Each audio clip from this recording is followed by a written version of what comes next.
Para a gente começar o nosso bate-papo, o Geison, a gente passou e ainda está passando por um período bastante conturbado, né?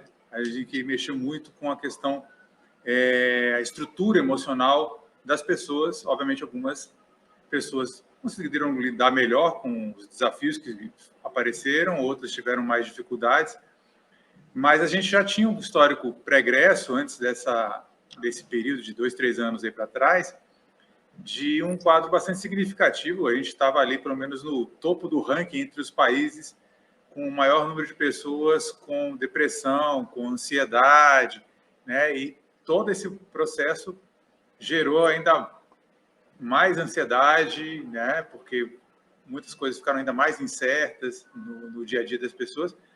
E eu queria escutar de você aí como é que é esse teu entendimento, tanto do ponto de vista do conhecimento técnico, de artigos e tudo mais, mas principalmente também o teu dia a dia na clínica, né? Essa experiência que você tem com os clientes, o que você tem percebido nesse processo?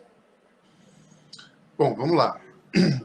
Acho que um primeiro dado que você colocou bem aí é pensar sobre a realidade do adoecimento mental no Brasil, né? O Brasil sempre esteve nos top 5, digamos assim, no uso de medicamentos e no diagnóstico de doenças como depressão e ansiedade, né? Essa sempre foi uma característica do povo brasileiro.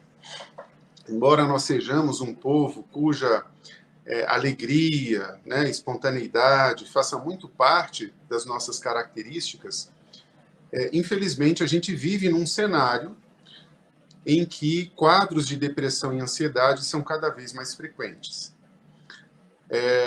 Há poucos anos atrás, salvo engano, 3 anos atrás, nós estávamos no segundo lugar no mundo no uso de antidepressivos e ansiolíticos, né?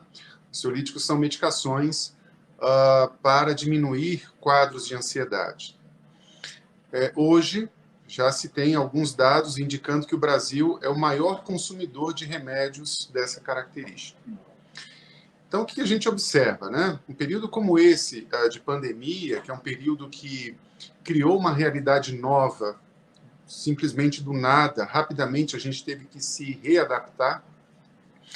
Essa situação foi um tanto quanto complexa, porque acabou criando um cenário de instabilidade grande, instabilidade emocional significativa, inclusive, diante da qual as pessoas apresentaram intensificação desses quadros psicológicos, psiquiátricos, com um sofrimento bastante significativo.